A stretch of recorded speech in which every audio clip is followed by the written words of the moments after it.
coming into the fall, I like was saying yes to a lot of these things. And it just took my attention away from sales and recruiting and other things that were important to me. And even though they're all good opportunities,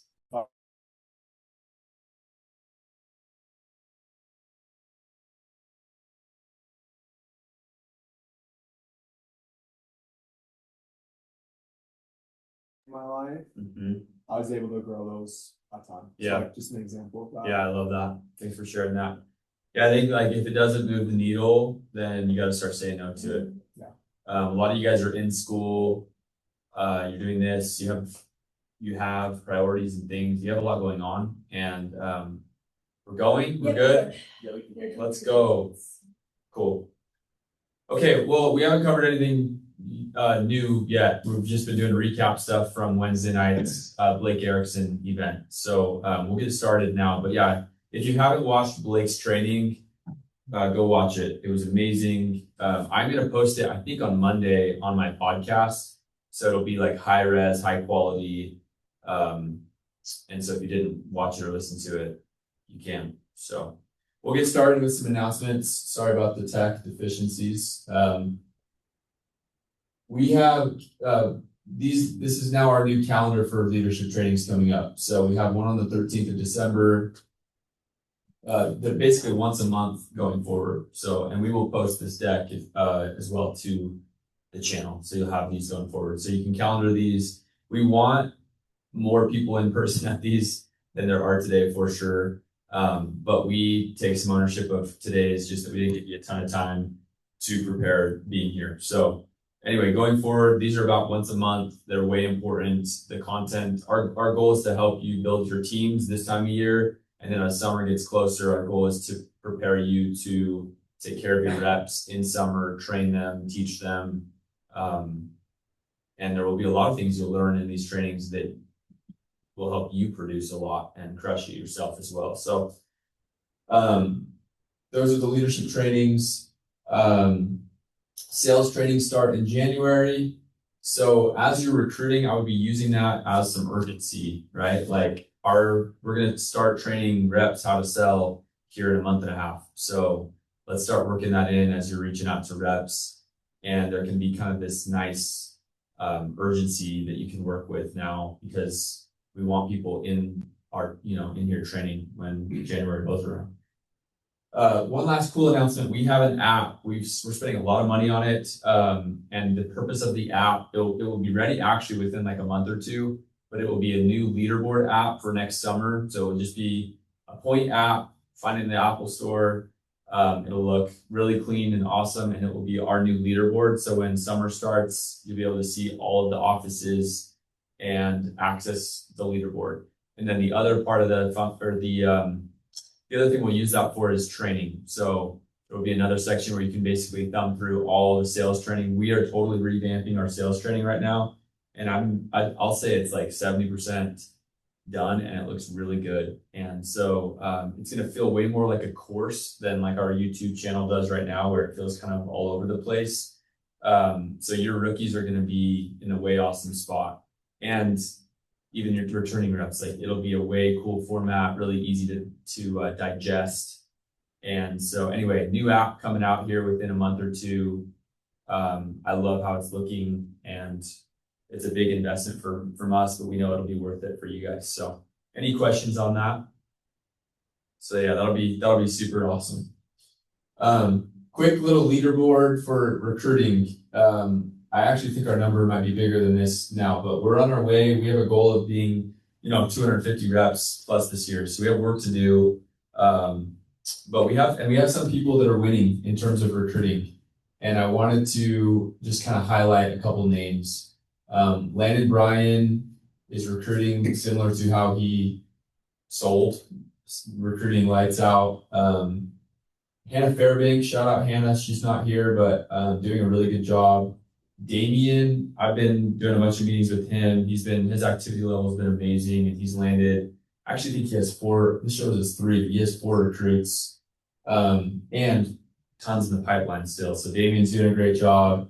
Josh Jackman, shout out Josh. But those are 4 names that are just doing a really good job in terms of building teams. Mason, a couple of these guys work with you and Carter. Maybe both of you guys could just speak to what you're seeing some of those guys do that's helping them.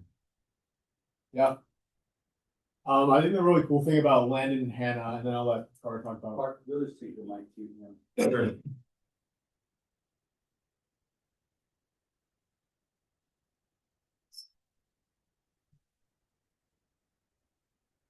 So yeah, I think the really cool thing about Landon and Hannah, and then I'm gonna let Carter talk about Josh, but they've been super.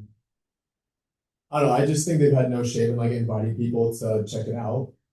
So they don't spend a lot of time like building rapport. It's not like a big deal for them to invite someone to get a meeting. They talk to someone, they say, "Hey, I do sales. Have you ever thought about doing it?" And they invite them to have a meeting. Yeah. So they just get a lot of shots on goal where I think maybe most people wouldn't. And because of that, they're getting a lot more people in meetings, and because of that, a lot more. Yeah, I like that. Would say the same thing, honestly. Okay. Yeah. Ditto.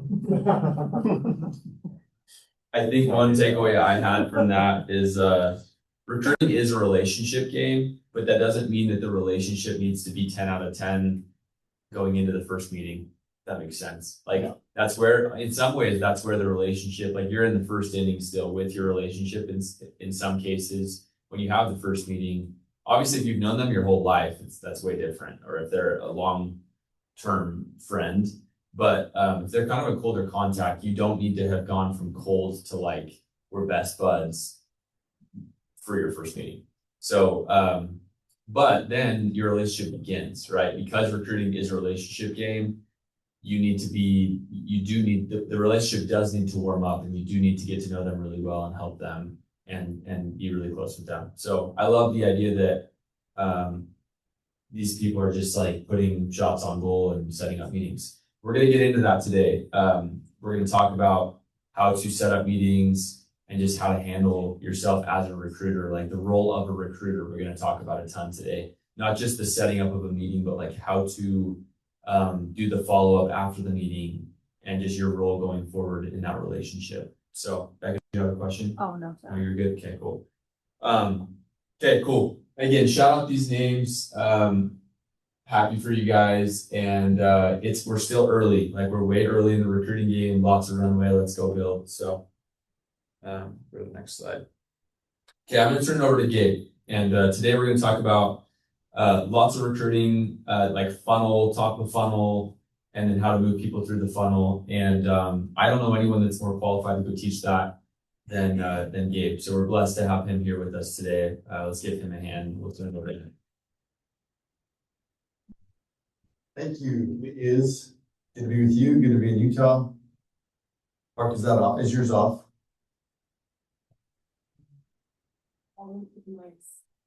Yeah. Click off. Okay, we good? Yeah.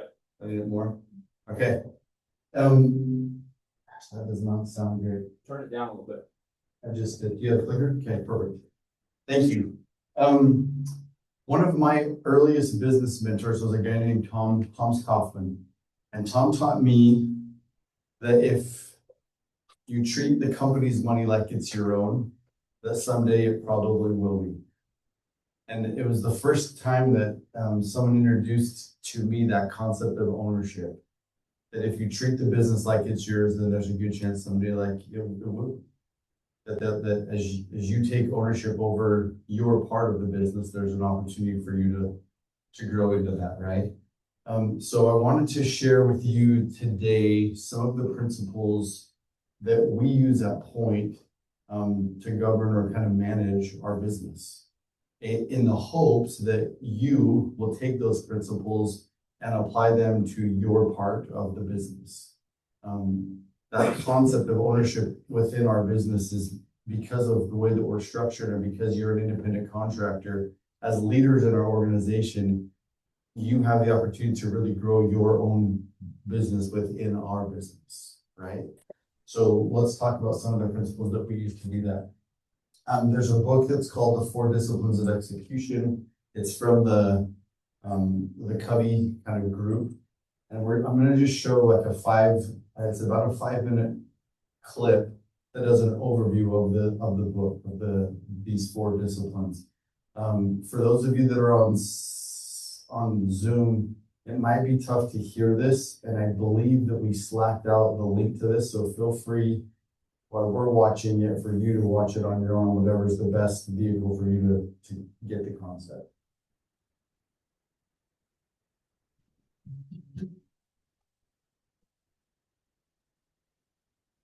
The 4 disciplines of execution are designed to create a winnable game.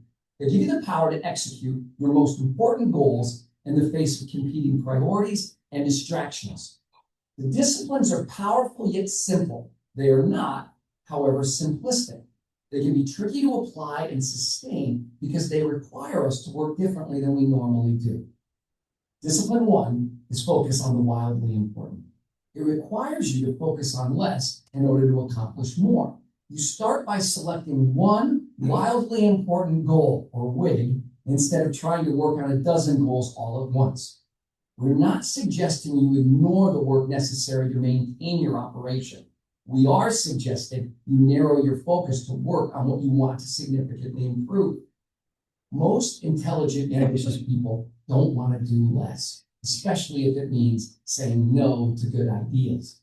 They're wired to do more, but there are always more good ideas than there is capacity to execute. When you choose a wildly important goal, you identify the most important objective that won't be achieved unless it gets special attention. In other words, your normal course of business won't make it happen.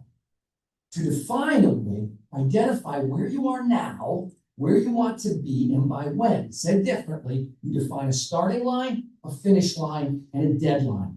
Psychologically, it's very important to have a single measure of success. This is the discipline of focus, and it's the first step to creating a winnable game. Discipline 2 is act on the lead measures. No matter what you're trying to achieve, your success will be based on 2 kinds of measures, lag and lead. Lag measures track the success of your wildly important goal. Lags are measures you spend time losing sleep over, like revenue, profit, quality, customer satisfaction. They're called lags because by the time you see them, the performance that drove them has already passed. You can't do anything to fix them. They're history. In contrast, lead measures track the critical activities that drive or lead to the lag measure.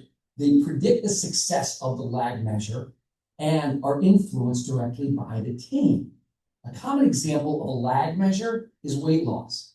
Which activities or lead measures will lead to weight loss, right? Diet and exercise.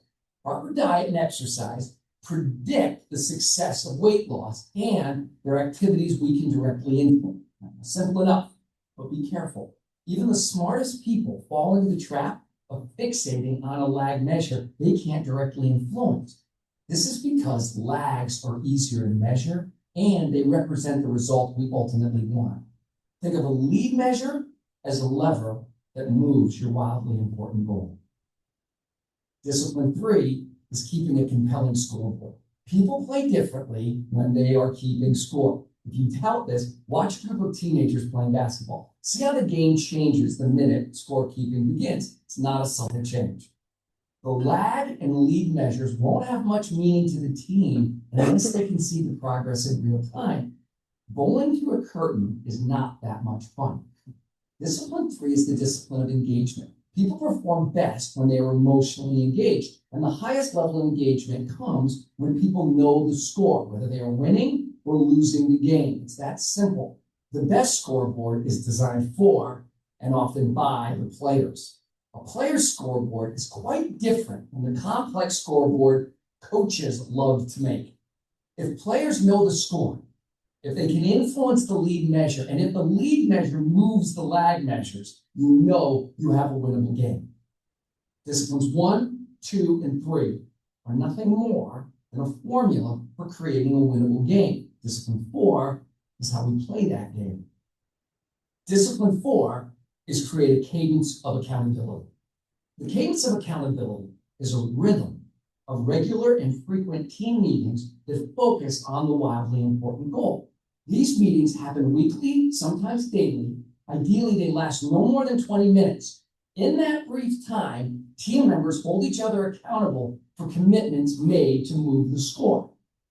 The secret to Discipline 4, in addition to the weekly cadence, are the commitments that team members create in the meeting. One by one, team members answer a simple question. What are the 1 or 2 most important things I can do this week that will have the biggest impact on the scoreboard?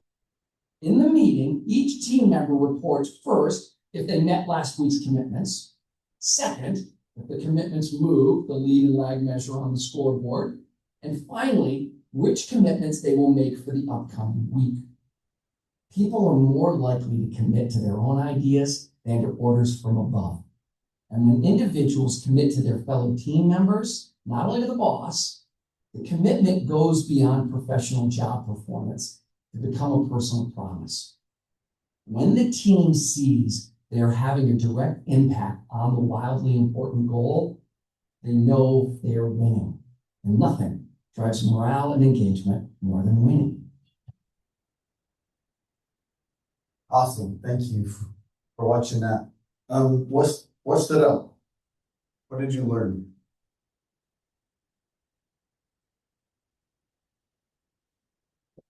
The alignment between that video and what we were just talking about with Blake's thing is actually really incredible. Wow, huh? Yeah. Yeah, it was when you guys started talking about, 'cause I was able to attend on Wednesday, I was getting ready to fly out here. So I didn't watch Wednesday night. So when you guys started talking about being able to say no to things, I'm like, oh, we're gonna talk about that in literally 2 minutes. So crazy how truth is truth. And you can find it lots of different places. What else? Let me ask maybe a little more focused question. How do those principles apply to our business? And specifically to the part of your part of our business? Okay. I think it's important talking about accountability and like holding yourself accountable. And it talked about like the weekly meetings that you have and like setting that, having that wildly important goal in mind as you do your weekly meetings, and then making sure to come back and hold yourself accountable and say, did I do these things that would help me reach my wildly important goal? And just being disciplined with it and committing to work and to keep score, because I mean, for me, that's definitely something that will help me with my improvement, is to keep score and hold myself accountable for things. So Love that. I really like the part where it said the best scoreboard is often designed by the team. And I mean, I haven't sold yet, so I don't know what like the leaderboards and that kind of stuff looks like, but I imagine that it looks like something that motivates all of us to want to improve.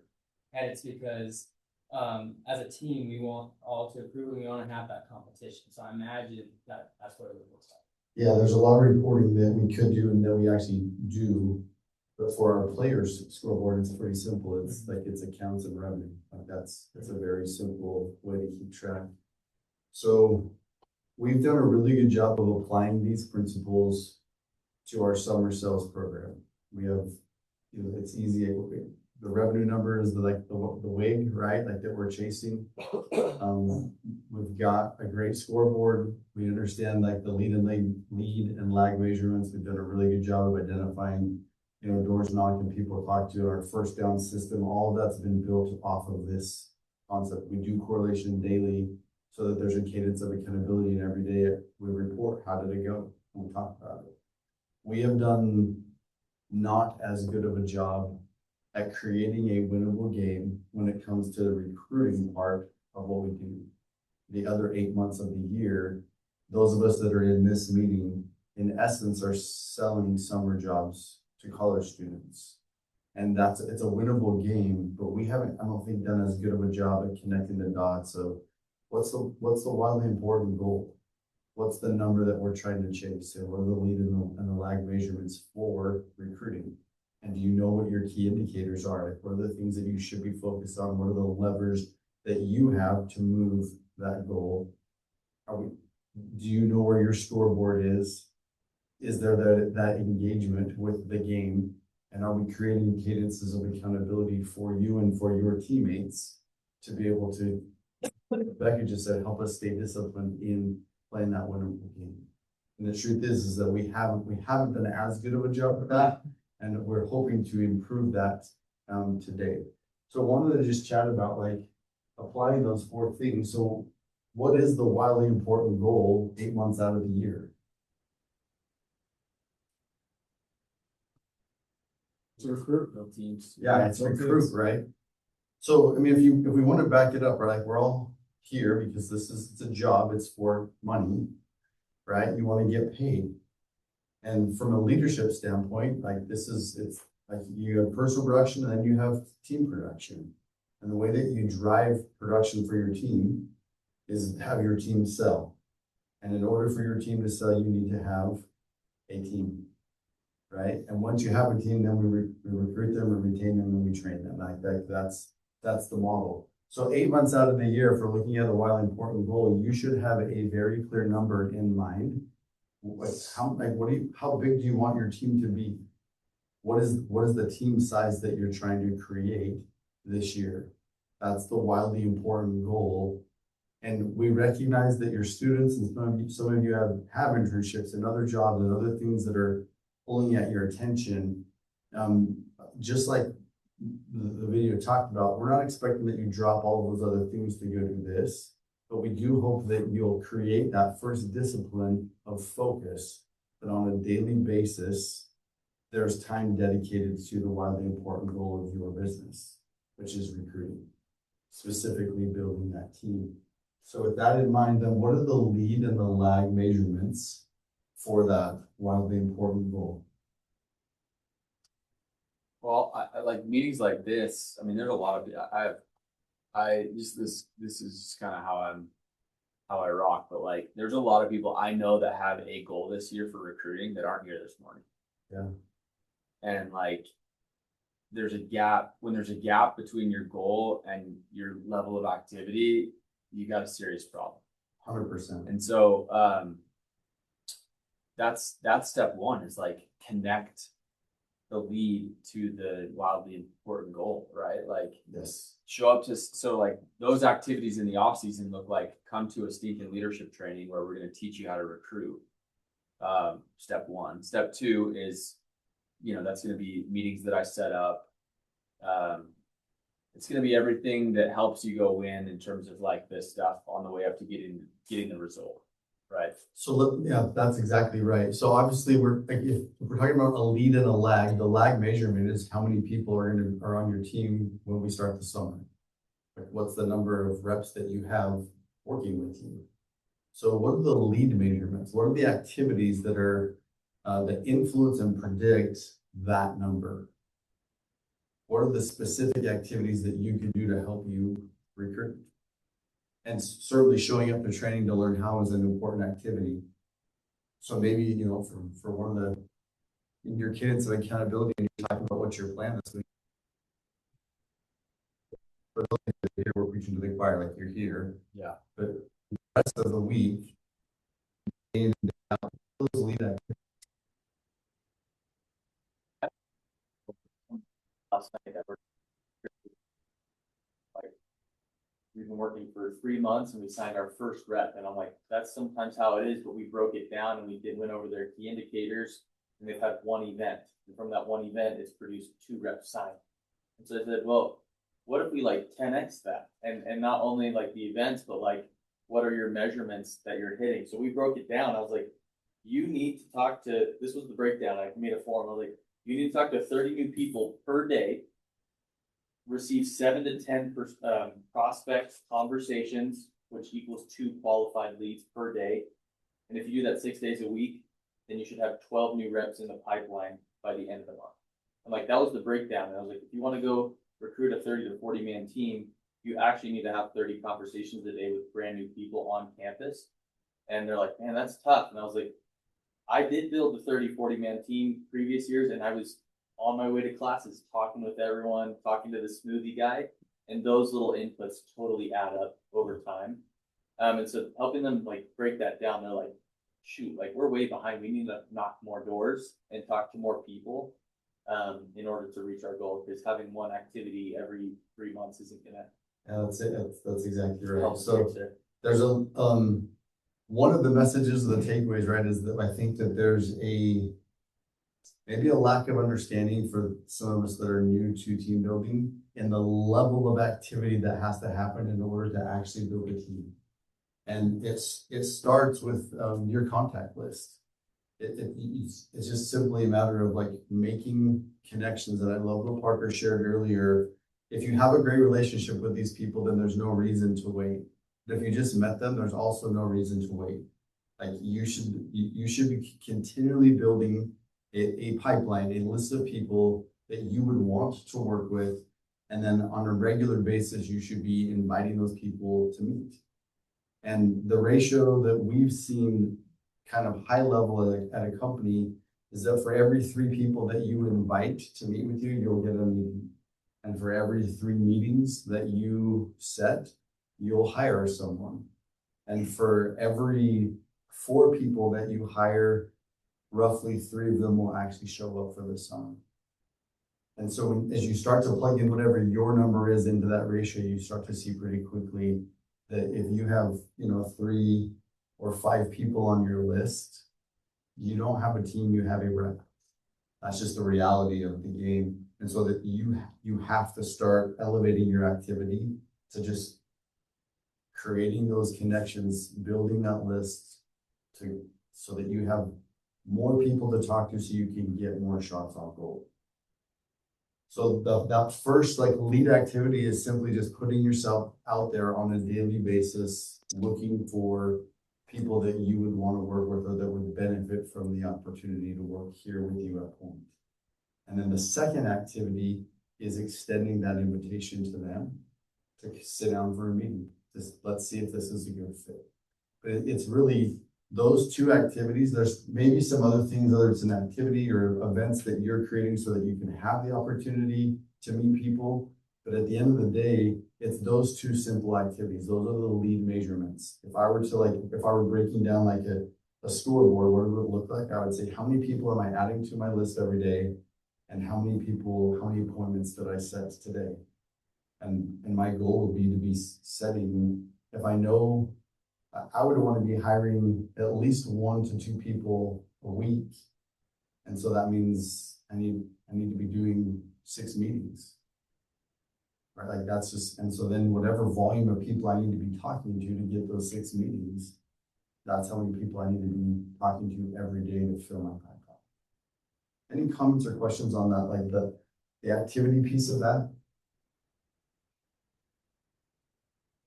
Does that feel like realistic? Does that feel daunting, or does that wake you up to I need to be opening my mouth more? How does that hit for you? How do you feel about that? It is daunting, but I think that's good. Anything that pushes you, that's what we're here for, is to grow, push ourselves. Tell me about, if we could have a very real conversation, what's keeping you from growing your list and from setting those appointments? For me, sometimes I'm like, where do I look? Where, I go to my contacts, what's next? I'm not in school right now, and so sometimes sometimes I have a limited connection. So, but what you're saying right now just kind of makes me think I need to get more creative and kind of just find out where I can put myself out and more stuff. Yes. Let's talk about that a little bit. In fact, on Zoom and here, if you'll get out your phones, hopefully you already have a place where you have your contact list. If you don't have your contact list, we're going to make it right now. So get out your phones, open up your notes, go to your Google tabs, whatever it is, wherever your Google sheet, hopefully something that's. And I just, let's take you through kind of some memory jogs to help you grow your list. And we'll start, maybe we'll go with who do you know that's super money motivated? Either because they have high ambition or because they're broke and they just straight up need to go make some money. I know that when I was in college, I had lots of people that I knew that fit into that category. Who do you know that's competitive? Who do you know that's a really hard worker? Who do you know that's great with people. That it has good social skills and that interacts well. It connects well with people. You can think about people that you played sports with in high school. You can think about missionary companions. You can think about roommates, older roommates. You can think about cousins, family members, friends from back home, especially as we're getting ready to go. Some of you going back home for Thanksgiving, for sure going back at Christmas break, that will open up some new networks potentially. People that you play like intramurals with, or pickup games at the gym. Like, hopefully as you start to, just think about different ideas, that starts to jog some memory of who do you know. And then put them on your list.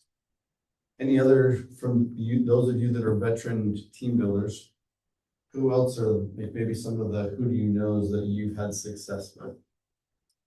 I'll share one for Dallin Bergen. I've talked about it with you guys already, but it's interesting. We had a couple meetings this week with this kid, and he was a junior jazz player with him in junior high. Like, it went that far back on his list. But this kid sold for Aptive 2 years ago, did really well, and Dallin wasn't afraid to reach out, wasn't afraid to be embarrassed, wasn't afraid to be told no. And I think that's what it takes. So kudos to Dallin if he's listening to this. Hopefully you are. Yes. That just reminds me of a quote that I heard that I think a lot of us are stopped by this, but it says, if you're willing to feel any emotion, you can do anything. And to just bounce off of what Carter just said, like, he wasn't scared to feel embarrassed, he wasn't scared to feel fear, he wasn't scared to feel any emotion that went along with the possible rejection or whatever that went along with that. I just love that thought of like breaking outside of like our fear towards certain emotions and leaning into them as like a positive thing. Yeah, if there's any group of people in the whole world that know that failure is not fatal and that it's not a big deal for someone to tell you no, that there's always going to be another door, it's this group. And so, we want to grow our list as big as possible so that you have an abundant mindset of like, there's always going to be someone else. If it's not the right fit that's on, my top 3 right now, the next top 3, there's going to be someone who's looking for this opportunity that it's the right fit for. And so every day I'm looking. I remember when I was in your shoes, that was like one of my regular like petitions to the Lord in my daily prayers was like, help me find the people that need this opportunity. Put those people in my path so that we can create that win-win opportunity for them. And every day I was looking. And I personally have like hired my waiters where they were like, if they were hustling and they were like sharp and they were good, I'm like, what are you doing? Like waiting tables, like you should go sell with me. And a couple times they did. I fished guys out of the halls that were wearing like sweatshirts that were going like there was a kid that had a Virginia sweatshirt and I was like, are you from there? And he's like, yeah. And I'm like, I'm working in this summer. We should connect. And I hired him. And then he became one of my best friends. I was always looking. Everywhere I went, I was looking for opportunities to connect with people, to see if it was the right fit or not. But I was always growing my list. Those are the activities that you have got to be connecting with, right? If you want to grow recruits, you have to grow your list and you have to set appointments. We're going to be talking more about setting appointments, so I'm not going to solicit feedback, but you might want to just take a temperature on how that's going. If people are having, maybe if they've got specific questions about how's it going with setting those appointments. But those are the lead and the lag. From a scoreboard standpoint, how are you keeping score of how recruiting is going for you personally? On your list, are you keeping track of like who you've talked to and what the result was and how many appointments you've set? We're not doing an amazing job of doing that. We haven't, but we're going to.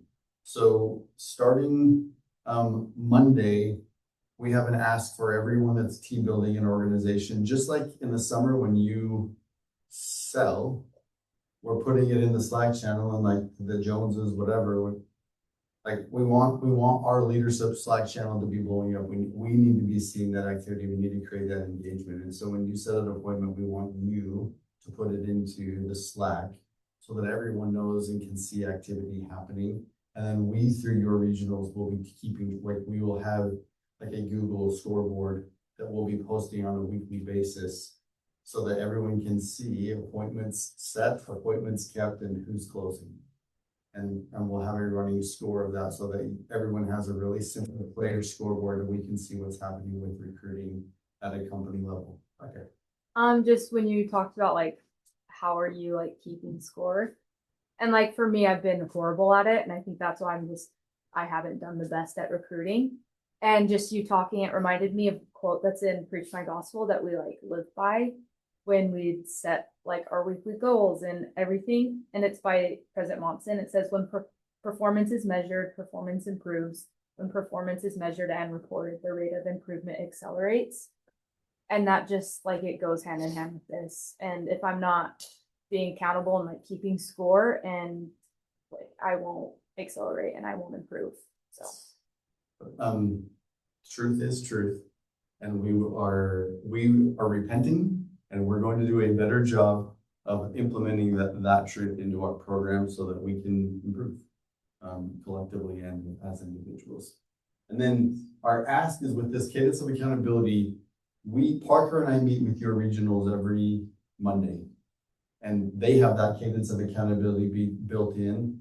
We want to make sure that you know that there's an expectation from your regional and your leadership team that you're having that weekly huddle, that there's a cadence accountability with them, where you're talking about, like, did I keep my commitments? Like, what was my activity like? Did I do what I said I was going to do? Did it move the needle? And what am I going to be doing this next week to keep moving that needle, to continue to improve? If you haven't been participating in those, or if those haven't been happening as formally or as regularly as they should be, that's one of our big invitations today, is that you make a commitment to your regional. They're equally committed to making sure that you're having a regular touch point. And I would recommend, similar to what I trained on about a month ago, blocks and patterns, that you pick the same block of time every week to meet with your regional and the rest of your recruiting team. So if you have a co-manager, if you have team leads within your organization, ideally you would all be meeting together because you're all working towards building that same team. It should be a team meeting, and you should be talking about recruiting as a group and about what you can do individually and as a team to move the needle with recruiting. We all committed to that? You mean yes, say yes. Yes. Yeah. Thank you. I think we've done a decent job on the lag side on the scoreboard. I mean, honestly, not as good as it should be, because we just do this like once a month. We'll throw up, how many people have been hired. But we need to, Gabe already said this, but like on our point leadership channel, if you're setting meetings, drip it on there, just so we need more noise on our leadership channels in the off season. It's too quiet, which has already been said. And then on the weekly meetings, the expectation there is that you're meeting with your direct recruiter, whoever is directly responsible for you. I want you meeting with them, and that'll flow up to your regional. But there should be 2 goals going into every single week. As you're doing your weekly planning, there should be a meeting set goal and then a reps hired goal. And you should have, going into every single week from here till summer, you should know both of those goals going into every single week. So anyway, that's already been said. I just wanted to kind of make sure we're all on the same page. So maybe just to recap, I know this isn't necessarily new information, and it's not rocket science, right? It's build a list, contact those people, set appointments, and keep track of it. Our cadence of accountability has been once a month at leadership training, and that cadence, the tempo of that cadence is too slow. And as a result of that slow cadence of accountability, our activity levels are also very low. And so we're asking to have, rather than once a month, we want it once a week. And our intent behind that is that as we increase the cadence of accountability, the level of activity should also be increasing. And I would just invite you, just like in the summer, when you gamify and just play the game and you plug into those lead activities that you know create a winnable game, good things happen. The success is a natural byproduct of just playing the game, running the program that we built. Recruiting is very, very similar. So our invitation is plug into this winnable game. If you're showing up to this meeting and it's like, nope, didn't do anything again this week, no, and that cadence of accountability is like, I'm just going through the motions of this, then you're not playing the game. But the game works. Like you can see from the reps that are already successful that if you'll just set the appointments, you heard it at the beginning of the meeting, that was unplanned. But when we said, hey, what's working for these guys? It's like, hey, they're just taking more shots on goal than anybody else. And you can, with 100% certainty, know that if you'll increase the level of shots on goal, you'll get that same input. Like if you increase the lead, the lag will grow as well. So play the winnable game.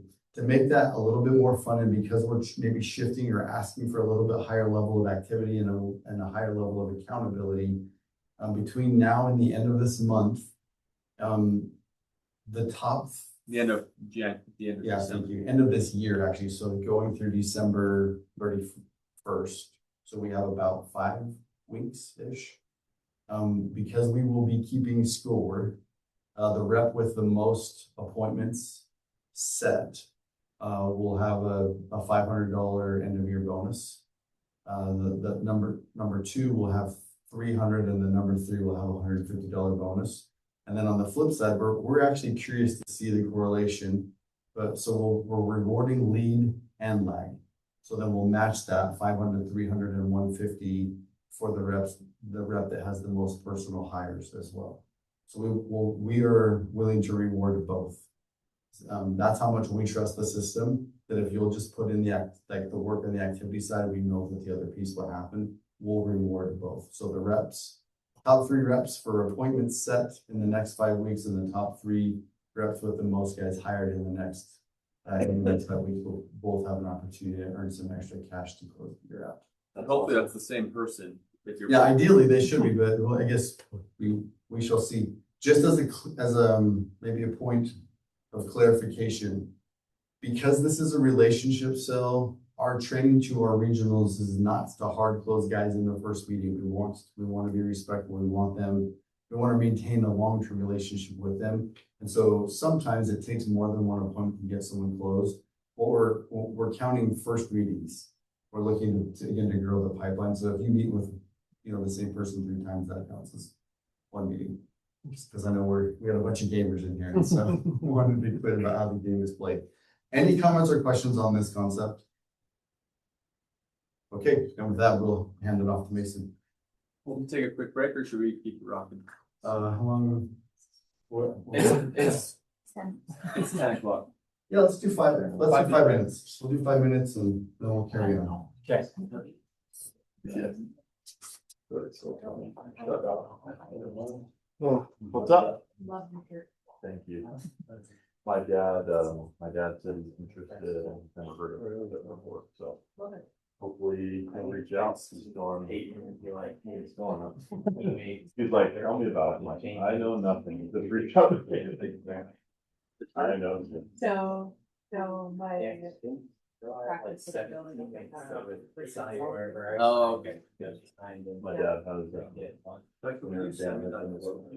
I know I can probably Yeah. find it also, but I read that. Of course. Yeah, it's surgery from like the top foot surgeon in the US. Thank you for sharing. Try it. Cryotherapy. You know what chirotherapy is, or cryotherapy? Have you heard of that? I don't know what it is. I'm going raves about it. Like, yeah, if your back's hurting, cryotherapy. Isn't that what happened to Han Solo? Yeah, they jumped in the That's chamber. funny. Hans was like loaded. He bought his own chamber, and he goes in every morning. He's like, he takes pictures, sends it. He's like in his swim trunks, and he's like, I'm like, dude, I get an ice bath, and I'm like, nope. I've been nice stuff and like what the week is. Yeah. The ice bath here. Hey, Josh. Outside. Yeah, it's. Hey, are you here in town for the rest of the year? No, I just flew in for the weekend. You go home today? Sure. You go home How today? is, Yeah. how is Like the right audio? Is it cutting in and Right out, or after? are you, can you Right hear it? Well, I fly out, I think, at 1. So did you and Jenna cross paths at all while you were at home or Um, just right I- next to each other? She Oh, left I see. yesterday morning and I flew in Thursday night and I called her Thursday. I'm like, hey, I'm here. Do you want to hang out? She's like, Oh, sure. I'm going to bed, like getting stuff. So we just talked on the phone for a second and then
Carter's on the Phone. Oh, I'm about. What number can we take? Hello? I do have a new Oh, phone. you got it. Oh, yeah, it's different than that. Yeah, okay, cool. How do you say that?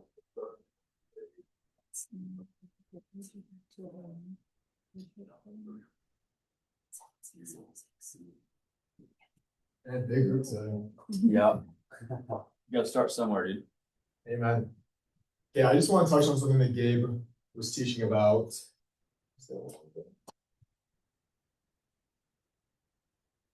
But what Gabe just did was he created an ideal customer profile. So in here, everyone here is sold pest control except for Kevin, right? When you're selling pest control, who are you trying to sell pest control to? Ideally, a homeowner A homeowner, right? have a job. Someone has a job, they're not a bum. Yeah. Not a college student, not someone who's Airbnb, not a 9-year-old. We're looking for people who are qualified to buy. So on that note with recruiting, we're not trying to recruit everyone. We're trying to recruit everyone who's qualified to sell. So I'd love for everyone to pull out your phone really quick, and we're gonna make 2 lists.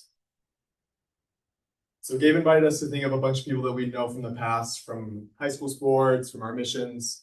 Right now, we're gonna make 2 lists. One of them is a profile.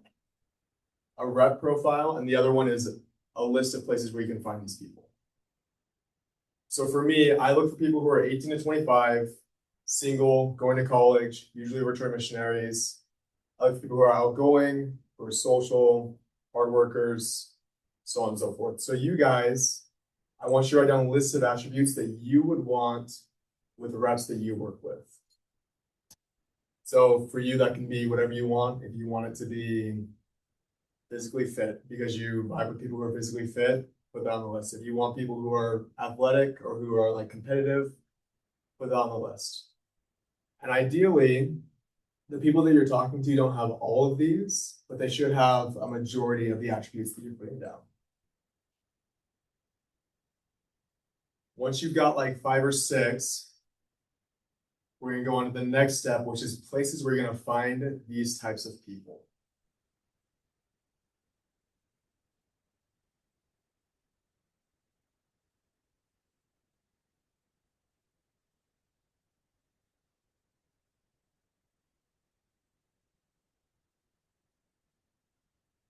Okay, does everyone have a list of like 5 or 6 attributes? Do something in a second. Cam's good. Okay, Cam, since you're done, can you tell me an attribute on your list?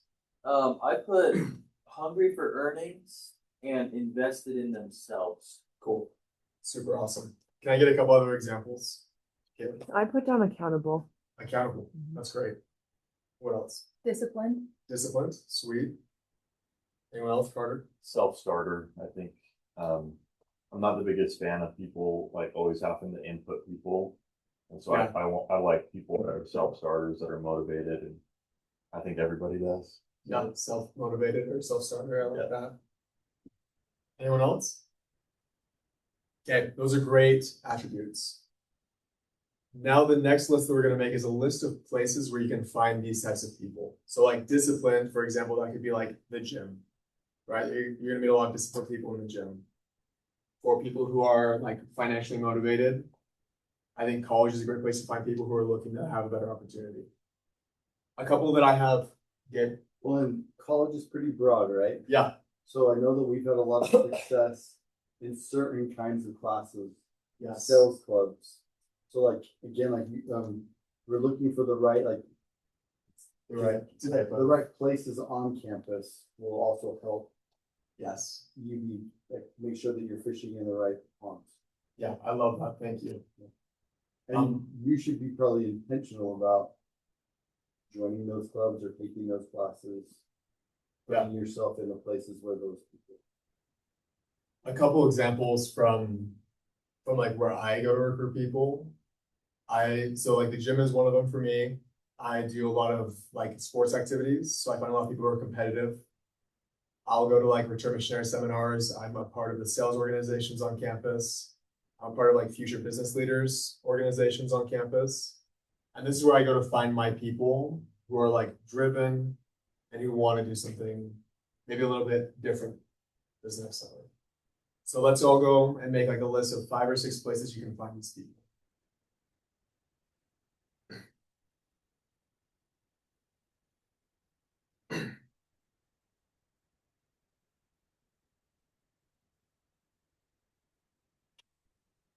Can I just share, like, this has already kind of been said, but like the Corbin Church vein, like Becca, Kevin, dude, there's probably 20, 30, 40 reps that have worked for us that have come through that vein, and many of them have been top 10 reps. Gabe Marks, our top rep in the company last year, came through that channel.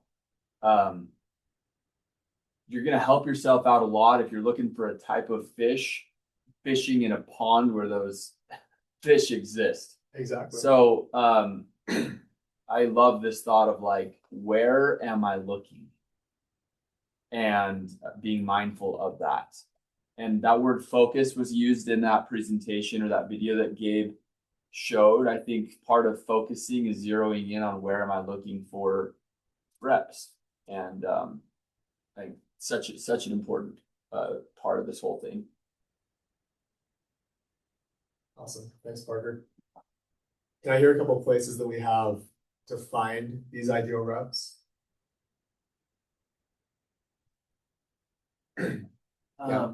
I mean, when I was in college at BYU Idaho, there was an entrepreneurship club, and I remember me and one of my reps, Tyson Bowen, we would go like twice a week, and we'd bring pizza, and like we'd have this flock of studs, so we would find, we'd invite them to a lunch or activity, we'd price on 2 or 3 a month for those kind of people, and those were really helpful for recruiting. And then Yeah.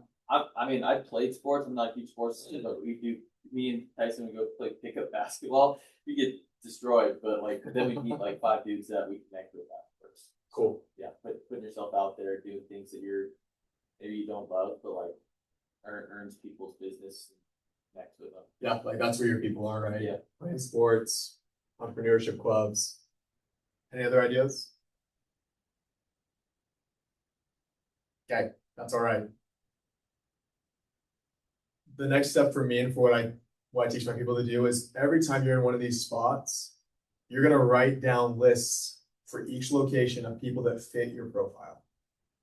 So whenever I go and play a sport, everyone that I meet, whether I think they're a sales guy or not, I'm gonna write their name down on a list if I think they have the attributes that I'm looking for.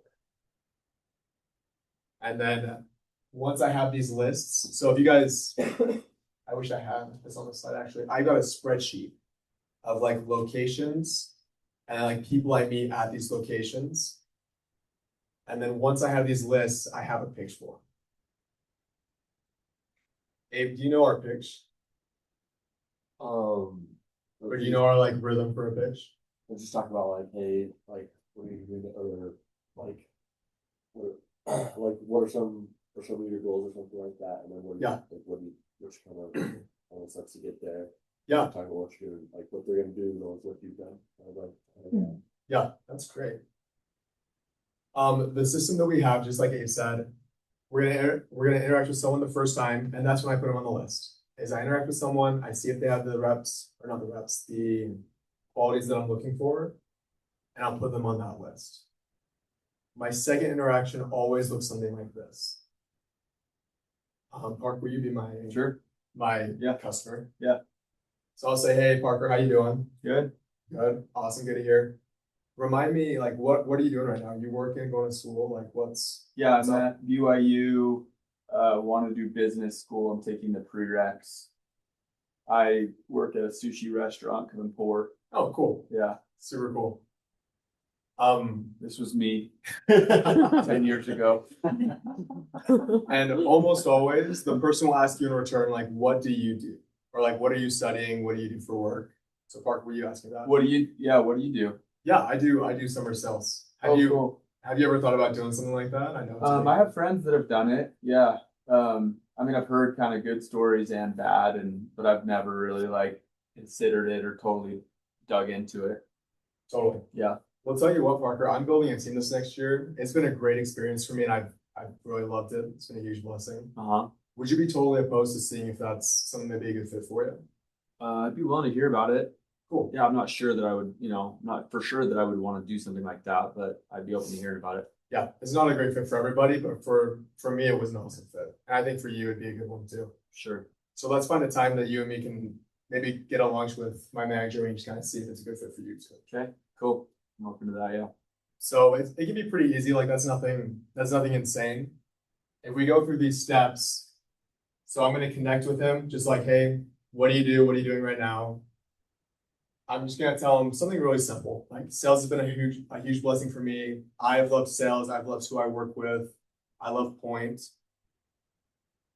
I kind of skipped out there of tailoring the benefits to them. But in that case, I could have been, yeah, sales is a great opportunity for you to go and make money. I know you're going to school right now, and that can be kind of hard. So this is a great way for you to focus on school during the school year and your income during the summer. And then at the very end, it's just, hey, would you be totally opposed to seeing if that's a good fit for you? That's a line that I like to use a lot because it's not super in your face. It's just like, hey, it's been a great fit for me. I'm building a team. I think you're super awesome. Would you be totally opposed to seeing that's a good fit for you too? Does anyone have any questions about that? Can I just share one tip? Yeah, please. I like to lead with, first of all, I love that, it doesn't feel like you're trying to sell them. It's like, this is exploratory to see if it's a good fit. Yeah. I like to lead with why I think it, like, It's a good fit. like, well, why I'm like reaching out. Like, I'm looking for people that are like disciplined and hardworking. Yeah. And you seem like the kind of person that would do really well. Like, you're the kind of person that I would like to have on my team. So if you, like, it's that, it's like on the doors when we say it's a discount, it doesn't, like, the discount feels salesy unless you justify the discount, like, because I'm in the neighborhood, we can do it for.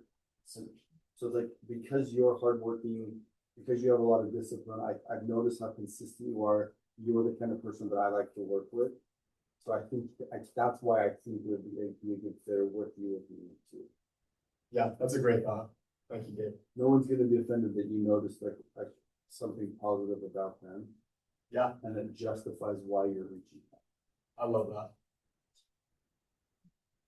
I just love the simplicity of it, right? Like, I think that, over the last couple of years, I've had a lot of people, even like experienced reps that are leaders with us, like hit me up and say, what's the script again for reaching out to someone with recruiting? And I think it's really principle based, and it's this is it. It's like, have a normal conversation, human to human, like, what do you got going on? You know, awesome. Well, this is what I have going on. And you do it in a non-ego, boastful way, but just like kind of more through the lens. Step 2 is all about like making it sound like you're grateful for kind of what you have going on, and it's been a blessing for me. And then I'm going to tailor that to them with what they just gave me. So if I'm speaking to my core sushi serving 21-year-old self, it's like, school is hard, and getting to the business school can be challenging, and it's time demanding. And I get it, working and doing that all at the same time is difficult. It's hard to go find some money and pay for it all. Let me tailor this to you now, and then set it exactly like you did. And so I think it's just really simple. I think that it's this framework, these 4 steps work. And I thought that was great. Really, really good. Carter? I don't know if you guys have noticed this too, but like, this is a pattern for how we do our actual recruiting meetings with people too. Like, when we are setting up that meeting, this is how we set it up. When we actually have the meeting, this is how we have the meeting. Like, the principle remains the same. It's not necessarily what you say. It's like how you tailor it to them. It's you sharing your story. And Yeah. such. I would dare say that selling the pest control is the same thing. You're gonna connect with someone on the door, tell them why you're there, tell them why it's important that they should listen to you, and then get an inspection or like close for the next step. Yeah. So it's just the sales cycle in a different setting. The last thing I want to share with this is that it's not hard to shoot your shot. No one's gonna get offended if you're asking them to come out and do sales with you. Worst thing they can say is no. It's like, I've had hundreds of people tell me, no, dude, it's not my thing, I don't want to do it. But I've had a lot of people tell me yes too. So don't be afraid to go out and shoot your shot. Recruiting is not like a 2-3 month ordeal, 2 or 3 month ordeal. It's really like a 2 or 3 week ordeal. So with that, I guess we'll turn it back over to you. Love it. Let's give Mason a hand. Thanks, Steve. Yeah, I think like being willing to receive a lot of no's is the cost of finding success, right? Landon, our top rookie last year, may have gotten more no's than most first year reps. Like, having shouted him and how quickly he moved and stuff, like, I think he got told no probably more than most reps in our company last year. He also got more yeses than most. It is an activity game, and I think that we have to lean into that same mentality on the recruiting front. And I know for a fact Mason's had so much success recruiting is he's put a lot of shots on goal. And so that's a big part of this. So anyway, I appreciate that. That was really great to get some steps and just a reminder of that. So this is what we're going to finish with today, but I want to now talk about, okay, so I've set up the meeting. What is my role now going forward? Because this is important. And there are some things that you can do to make sure you're doing your part to get these to pull through to actually turn into reps that get hired. and then not just get hired, but come out and actually put on accounts in the summer, because that's where you actually get paid. That's the real value, right? Is hiring reps, having them come out and putting on real revenue. So 3 boxes or 3 stages that I just want to briefly speak to. Obviously, step number 1 is set up appointments. We've already hammered that pretty good today. Step number 2 is set expectations for how the meeting will go. Okay, so what this looks like is once the meeting is set, let's say you set a meeting for 3 days from now, 4 days from now. Before then, at some point, you're going to talk with your rep that you set it up with, and you're going to tell them roughly how the meeting is going to go, right? So when I was doing this, it would sound something like this. Hey, just so you know, you're going to love who you're meeting with. He's amazing. And I would hype that person up a little bit. There's some power in the rep coming and feeling like they're meeting with someone that's high caliber. It matters. Especially because usually the person they're meeting with is also a 20-something-year-old. They look young. And you want there to be this value gap feel between them and the person that they're about to go meet with, right? So a little bit of like street cred, like sell the person, the regional that is going to be there a little bit. Hey, by the way, this person's really blessed my life. They've sold for a bunch of years. They own a couple rental properties and they're still young, or whatever it is. But I think that helps. Okay, so that's the first thing I'm doing. Then I'm going to say, also, we're going to grab lunch. They'll pay for it. Point will pay for it. It will be low pressure. You're not going to feel strong armed. That's our style, is like, this will be an information session. And we want to just give you information. We're going to see if it's the right fit for you. So like, we don't just hire everyone. So I kind of tee it up that way, right? It's not going to be a hard close environment.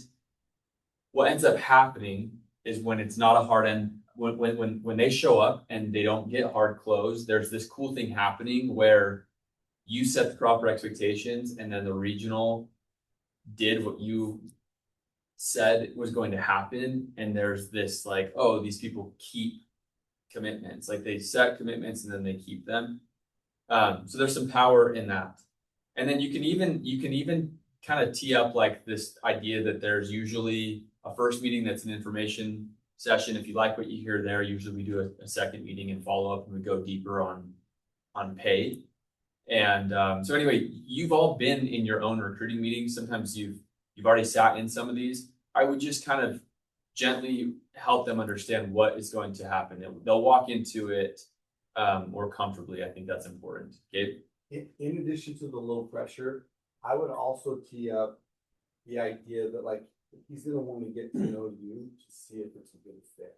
Mm-hmm. Where it's rather than like he's coming to talk you into this or convince you about how great it is. It's like he's coming to like see if you are who we're looking for. Yeah. Almost not quite like job interview, but almost. Yeah, our recruiting meetings feel more like job interviews than most of our competitors. Most of our competitors, this especially helps when they've met with a competitor and it was like pay scale was in front of them within 5 seconds of sitting down and it was feeling super like, like high pressure. We want to kind of buy you.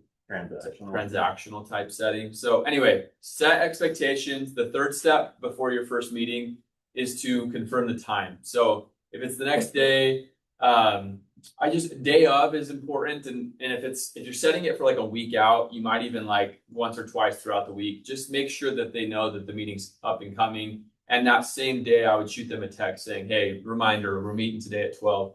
You need to own that. Like the person that's setting the meeting needs to take ownership. That's a huge important principle. Our regionals have a lot of meetings every week. And I sympathize with that because I remember being in that mode where you're like, there's 20, 30 meetings in some cases on a regional schedule in a week. And it's hard to stay organized. And even if you are, you care more about that person right now than the regional does. They haven't met them yet. And they may not even know their name yet, So it's your friend. You need to own that relationship. And that's super important. So remind them and hold the rep and the recruiter accountable. Sometimes even the regional, you want to remind the regional because stuff slips through the crack. Again, they're probably a lot busier than you are at that stage. So any questions on that or any last things that you guys would add in terms of like before the first meeting? Okay, so now we've met with them once. Here's a huge one. Within the first hour or two of that first meeting, I want you to get in contact with that person and soundboard with them. The parking lot can be an awesome place to go do that after the meeting, right? So like recruit regional walks to their car, they drive off, like hang with them and let them talk to you about how they felt about the meeting. Were you comfortable with how the meeting went? What did you think? What was your impression? Do you have any questions? A lot of times the psychology here is like they're nervous to bring something up sometimes with the regional, but because you're their bud, they'll open up a little bit to you. And so you can kind of play like eyes and ears for the regional and give them important information that can help. So anyway, that's super important. I like the word, just the idea of just like soundboarding and being their friend. That's the role you're playing with this, is you're playing the role of a friend and making sure they're comfortable with how the meeting went. And that needs to happen immediately though, like within an hour of the meeting. Like if you're just, let's say they're running the class right after, that's fine. But like at least it should be that same day you should talk to them and be like, how did that meeting go? You cool with how it went? You know, Cam. I think it's also important to do, like, if your bud is out, it'll save your regional a bunch of time to communicate that. Because I remember like teeing up some meetings for you, and some of my buds are like running state championships and totally not committed. Yeah. After the meeting, they're like, totally not for me. Right. I've never done something like that. And now I get to like relay that to you, so you're not like following up, wasting your time trying to track down my reps, and I'm not hanging out with that rep, or like wasting my time trying to recruit them. So it goes both ways to know if they're totally disqualified, let's move on to the next rep, take them off the list and start. Yeah, 100%. Yeah, if they like, if the regional's like, hey, this is what the job is, it's a full summer or whatever, and they didn't understand that going into it, and there was some misunderstanding there, like I'd rather just take them off the list and not keep chasing that person. So yes, that's exactly right. Hold the rep and the recruiter accountable to a timeline. So our close at the end of the first meeting is going to be a soft close, usually based on timeline. Sometimes we will close them meeting number one if they're just feeling super gung-ho and ready to roll. But I would say that's the exception. The norm is that we're setting a second meeting and trying to close them on the second meeting. So, but there's a timeline. So the close that I'm going to use and all of our regionals are going to use at the end of the first meeting is, hey, this has been awesome getting to know you. Usually, next step would be to connect again and go deeper on pay scale and see if we can make this make sense for you. Training starts in a month, so that's our urgency. We want to get things set up if you're feeling pretty good about it. So I'd like to meet again within the week. When works for you to connect again? Or sometimes we'll say, what's your timeline in making a decision? Like, when do you think you can make a decision by? And they might say within a week or two. So right then and there, I'm going to go set up my second meeting, hopefully, and find a time that works as the regional. But the reps in that scenario needs to hold the regional and the recruit accountable. Usually there's a group text being formed at the end of that first meeting. And I, again, I'm going to act like my regional and the rep don't care as much as I do. Like I need to hold everyone accountable to the timeline, right? Hey, we decided on next Friday. When works for both of you guys? If the meeting hasn't been nailed yet for a time, like you need to take ownership of that. Okay, does that make sense? So hold everyone accountable to the timeline, and then you're just going to contact them multiple times in a week. And it doesn't always have to be work related. A lot of times it doesn't need to be, but just like, again, you're the relationship person, you're the friend person here. And so constant contact throughout a week is super important. Once they're hired. Can I oh yeah, please, Carter. Yeah. I think this is a practice I adopted from you. Yeah. But every time I have a meeting with a rep with one of you guys, I will connect with one of you just to make sure, because you're buds with the person, and you're gonna have a better idea on like where they're sitting than I will. Yeah. Right after the meeting as If well. you're doing this right. Right. Yes. You should have a better idea. So you as the regional are going to contact the I'll reach out to our group. Yes. Just to like see what their thoughts on the meeting and how it went.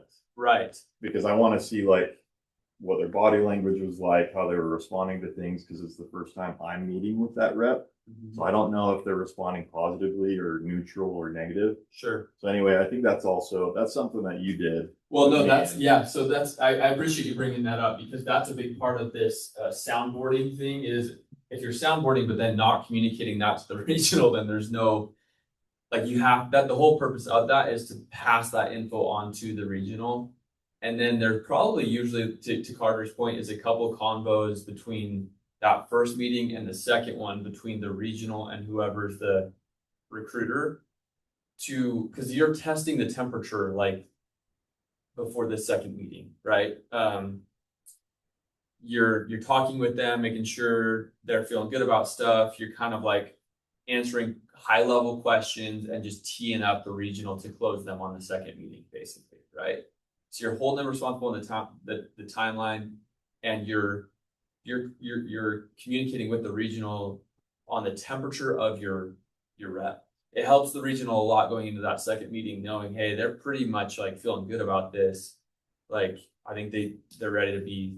Or if like, hey, they're thinking about an internship, or they're meeting with another company, or like, you should be the strategic partner that's helping bridge the gap between the person you're trying to recruit and wherever they're at, whatever their temperature is, and helping your regional prepare so they can come into that second meeting with all of the information that they need to be able to help. Yeah, if there's obstacles in the way, I want to know them. Good example, Claire signed a rep this week.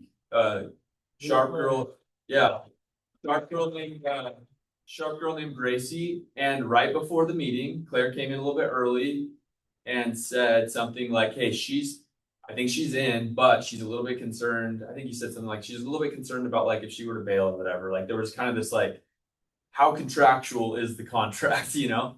And I basically just led the meeting out with like, hey, I know we've met.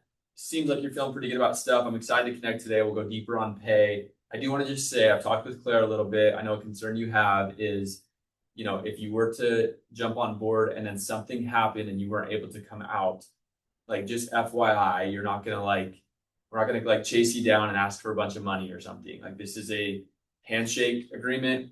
I want you to plan on doing this. I don't want you to sign today if you're not actually feeling good. But I just took the objection away a little bit. Like I softened it because I knew that was a concern, and then it was over. Like she was like that. She literally said word for word, that was my only concern I had. You spoke to it. I'm in. Yeah. And she's like, you did work.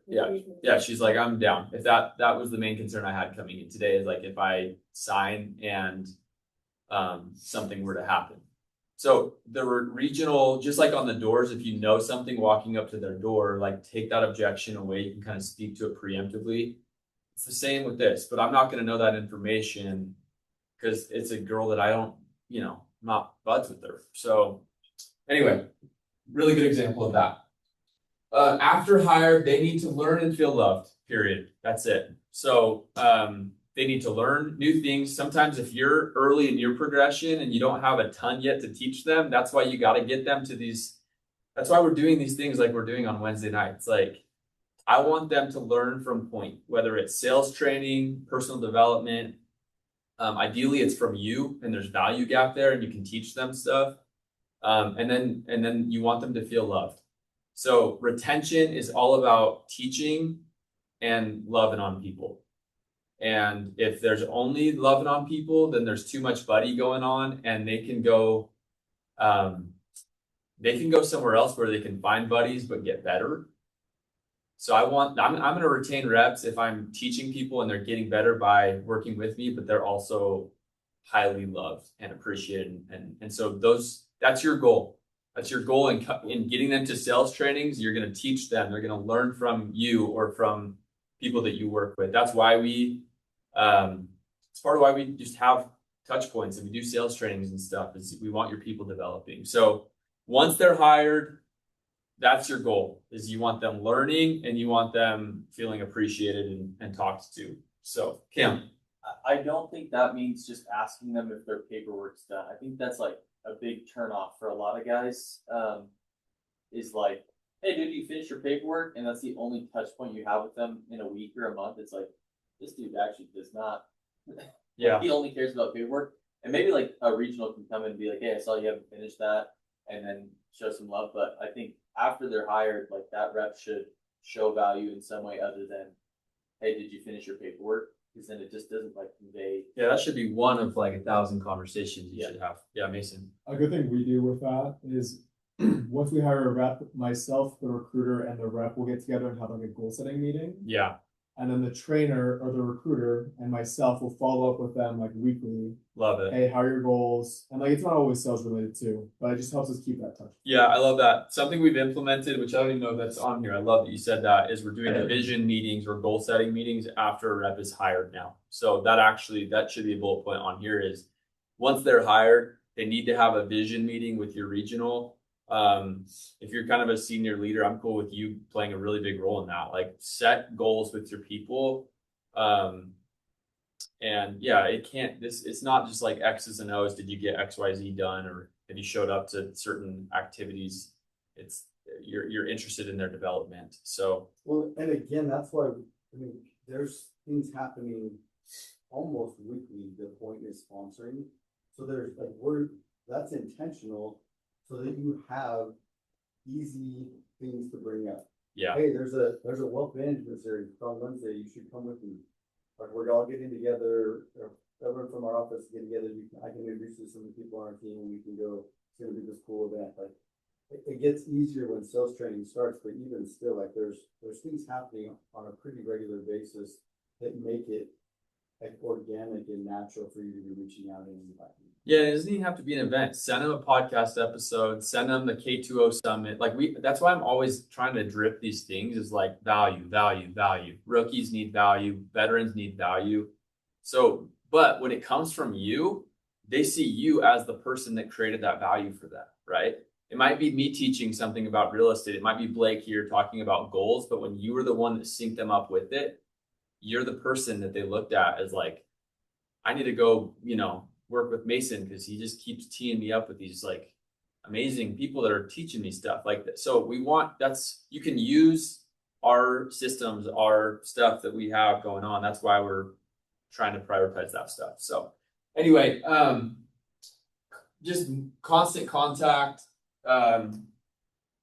Football is a contact sport, so is recruiting. So there's a bar for you, Abe. There you All right. go. That's as close as Parker gets to a joke. And a rap song. But yeah, if they're not serious now, they will not be serious when summer comes around. So if they're not coming to your sales trainings, if they're not pulling up to stuff, they're not serious. And that's with veteran reps and rookies. Like people need to show up. So super important. Any questions on this?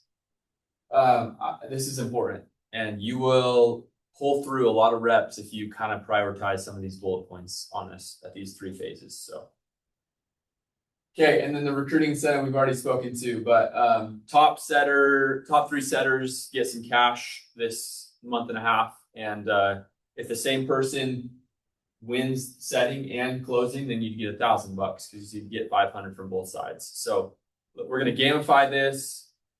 Weekly with our regionals, we are going to be talking about this a lot. We need to go hammer down and build our teams over the next 2-3 months. It's super important. So Hey, can I have work to one do. more thought? Please, yeah, I'm done. Yeah, We're and gonna then we'll wrap it we'll up. let Gabe finish it up. I've been pondering over, I asked, we talked about like the volume of activity that needs to happen to get recruiting going for you. And I appreciated Tyler's honesty when he's like, it's a little daunting when we're talking about like, I need to be adding 12 people a day to my list, kind of like that's, you should be looking every day to add to your list, but also we're like at 105 plus people hired right now. Every one of those new hires has a whole brand new, who do you know list of people that they know, their cousins and their friends and their mission buddies.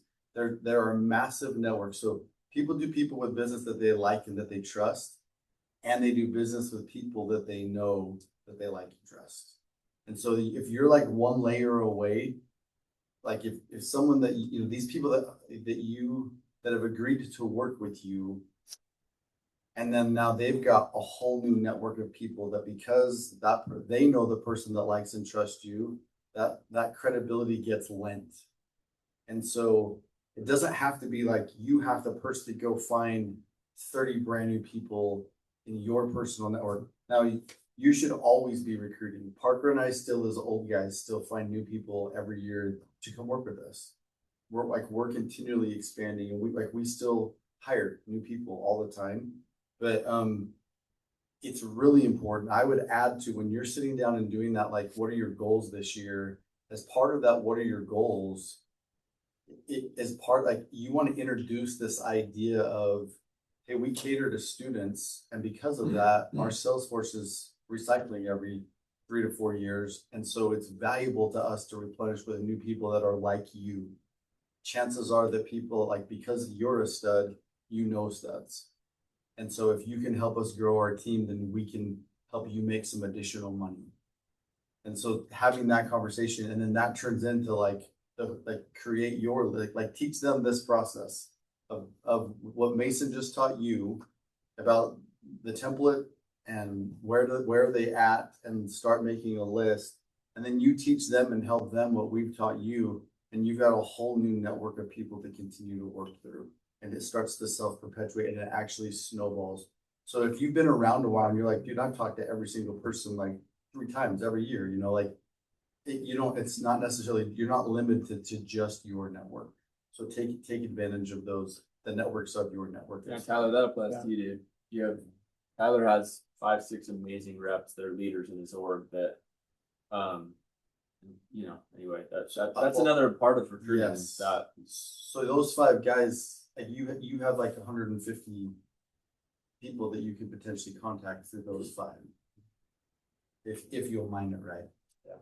I was just gonna say too, I think there's a direct correlation between when people start training to, like, if they're gonna also help recruiting. For example, I just helped with training with a couple guys for Josh Jackman on Wednesday, and he had set up a meeting for today with a new rep that he knows. So I don't think correlation always equals causation, but I think it does with training. So I think doing this with our reps, setting goals and making plans for them too, and like painting a vision for them is so helpful. But also, sales training starts in January, but there's also no reason why it can't start tomorrow or today. Not tomorrow, Sunday, Monday. Right. Get that day rested. You're saying sales trainings for you are acting as like a lead magnet to yes, the over the last activity just in general, right? Yeah. Like that's why it's like teach people and love on them. Just like and it's both. Because if you're only taking guys to lunch and doing like we'll talk about life, then they're not getting better, and there's a thing missing there. But if they're coming and seeing like I'm developing, this is awesome, it'll put them on fire, and I promise it will ignite. Yeah. There's also, like, a couple years ago we talked about there needing to be a value gap, and that's the value gap, right? Yeah. If people know that they're dealing with someone that's done this at a high level and training them, they're gonna be like, man, I want to bring my friends because they've seen the value gap. 100%. Yeah, Paul, that's truth. Hey, in the spirit of Thanksgiving, we are so grateful to you, and thanks for giving us your Saturday. Thanks for trusting us with developing you as leaders and to grow your team. And we're grateful to know you and to be able to work with you. And happy Thanksgiving, and thanks for being here. Have a great weekend.